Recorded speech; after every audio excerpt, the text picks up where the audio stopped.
don't compete much no-gi, and I like, for example, my takedowns are like I play no-gi like I'm playing gi. Like you notice, Right. like I try to go for guards and stuff. But what do you notice that I should probably try to? Maybe what should I focus on? Because like there's so many holes, but what should I try to like focus on with no-gi?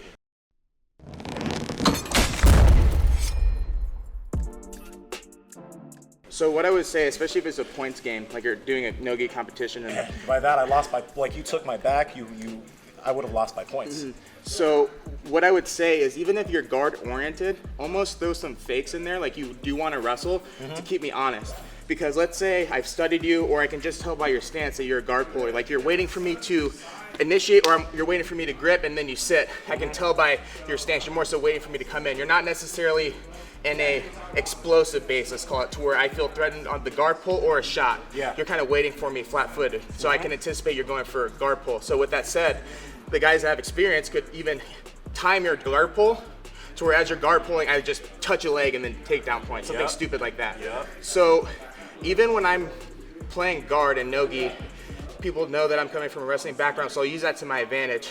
Some fakes, some leg taps, keep them honest. Do I have to play guard? Do I have to sprawl? What should I do?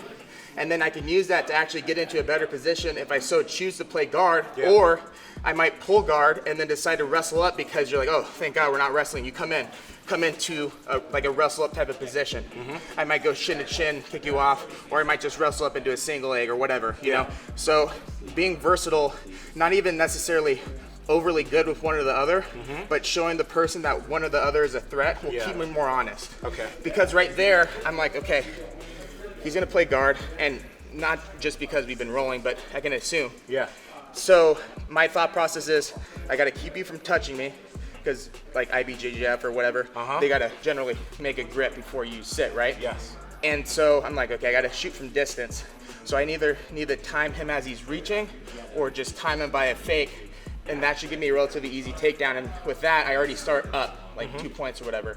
So now you're having to work out of a deficit.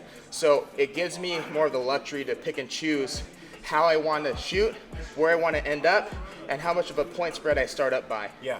You know? Okay, So cool. that's what I would add in. Okay.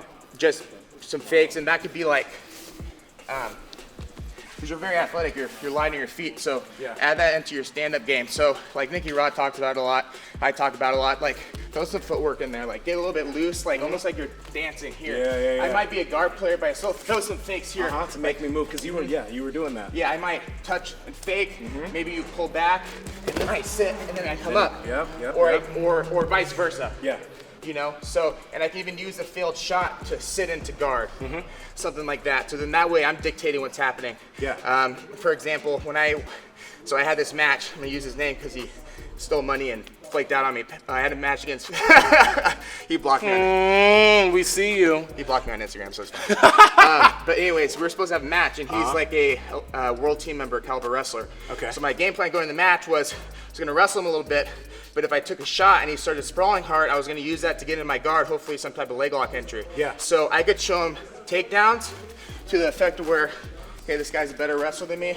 I might fake, come into a shitty shot, he starts to sprawl, and I can start to use that to start getting into my guard and leg lock and take him, you know, whatever. So that's something I started practicing when I got the super fight against him. It didn't come to fruition, but I did get a lot better because I was preparing for somebody else better than me at wrestling, with stuff like that. So, and it just made me more confident because prior to that, that's pretty much 100% wrestling.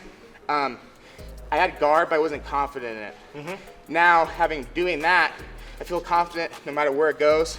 So I'm either sitting to guard to wrestle up or sitting to guard to get a leg lock, or I could go the wrestling way and try to win that way. But I feel much more versatile now. So I'm actually thankful for Mr. Downey for pushing me to be better. Pat Downey? Yeah.